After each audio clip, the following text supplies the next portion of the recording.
Win a Trip to Browntown is a movie about a struggling writer who wants to lose 50 pounds, so as motivation, he and his wife make a bet that if he loses the weight, they can do butt stuff. Oh, if you think that's quite the synopsis to read, wait till you see what the Rotten Tomatoes quotes look like. The movie is this year's Kitty Mamas. You know, the movie about the miracle drug that makes women pregnant with kittens. It's that, in that it's a funny movie to describe, but actually sitting through it isn't just unfunny, but it's aggressively not funny. It has a lot of the filmmaking, editing, and bottom-of-the-barrel jokes like you're watching one of the bad religious movies, only it's about sex. Seriously, how does it introduce our characters? By simply describing them to us. Sometimes I can't believe you're my manager. Well, I'm young, and I don't care about money or advancement. Then why am I here? Well, you're a writer with a family. You need the benefits. Yeah, okay, you don't want to have that kind of bad acting in a movie where you're literally wearing a shirt that says meh. And like a lot of those religious comedies, I'm wondering when exactly this movie was written. Because if you want topical jokes, this isn't the place to go. It's just a tiny zap. It's not like a taser gun or anything. Frank, no. Don't tease me, bro. Excellent. That joke killed when I put it on my MySpace. The acting is awkward, like you're watching people who have only met for the first time right before saying action, and they're playing a family and a couple that's been married for 20 years. If you lost that much weight, I'd let you put your dick in my ass. You can't make jokes like that, okay? Okay, well, you both clearly want this. How long were you waiting for an excuse? This is like I'm watching a commercial for a local mattress store. If it's this awkward watching them talk, imagine watching them have sex.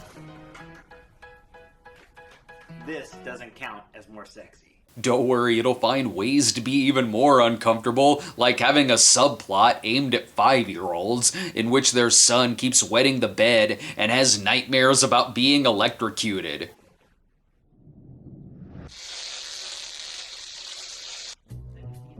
Oh yeah, it's that kind of lowbrow comedy, with the obnoxious child acting and jokes rejected from the world's worst TGIF lineup. More pie, more pie, more pie, more pie. Buzz, that's enough sugar. They're gonna make this kid wise, aren't they?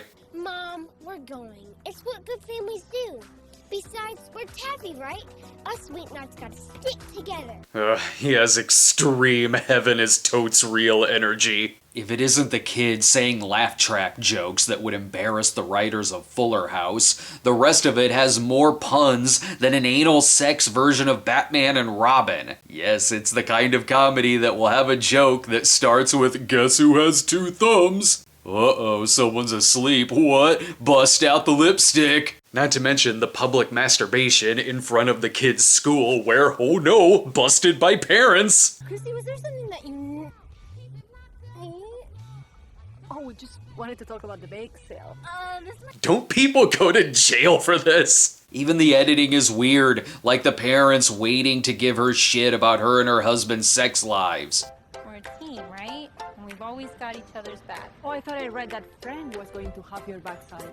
Were you all just standing there waiting? Where did you come from? The editing is terrible, the acting is terrible, but then there's also the repetitive ass musical score that plays constantly. Your mommy is the prettiest and smartest mommy. Say it with no passing aggresses. And the movie can't even do a weight loss montage without laugh track style jokes. No. Thank you. Oh, and speaking of the friends, all of their friends are totally into this bet that they have, like it's the only thing that is going on in their lives. Watching them interact is like watching wine moms do their own version of Sex and the City at church, while only picking at their food, and then entering a sex shop like they're space aliens who have wandered into a Chuck E. Cheese. And it is so committed to every bad joke that it has that it continues them in the ending credits. Dipped in strawberry volcano fountain. Genius. You want some nuts to go with your nana? Cameron, thought you were better than jokes like that. He's not. And the worst thing about it is that I'm not even rooting for this couple to stay together. This is a guy who puts all of these private details about their lives on his blog, which he then puts on Reddit, and it becomes a viral sensation, which humiliates her. And then he has the nerve to come home like this. What? Will you stop? Jeez! God, you're insane, you know that?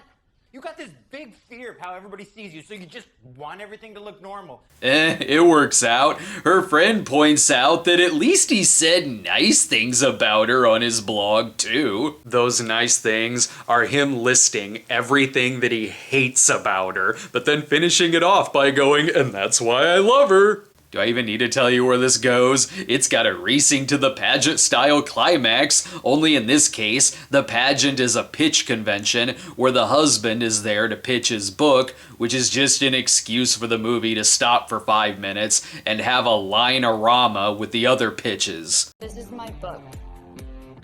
Suicide Begins with Us. The next great young adult fantasy novel, and it's a 2,800-page epic. W is for risk. I shouldn't get too mad. Those were the best actors in the movie. It has the 1-2 punch of the wife getting in at the last minute, helping him with his pitch, where they just pitch 50 Shades of Grey. And for good measure, it finishes off with the slow clap. The only thing that's stopping me from giving this an F is that I'm sure the movie's star, who is also the writer and director, does have his heart in this, to the point to where he really did lose 50 pounds over the course of making it. For that reason, I almost wanted to give it a D, but no, it's the lowest possible D- that I can give, on the grounds of how dare you imply this is the same universe as Animal House. I would even be outraged if you made this the same universe as King Frat. That's When a Trip to Browntown turns out a movie where the poster is someone with shitty handprints on their ass isn't good after all. Okay, so subscribe to our channel today and follow us on Twitter at The Cinema Snob, and we'll see you next time. Everybody, come and join the party.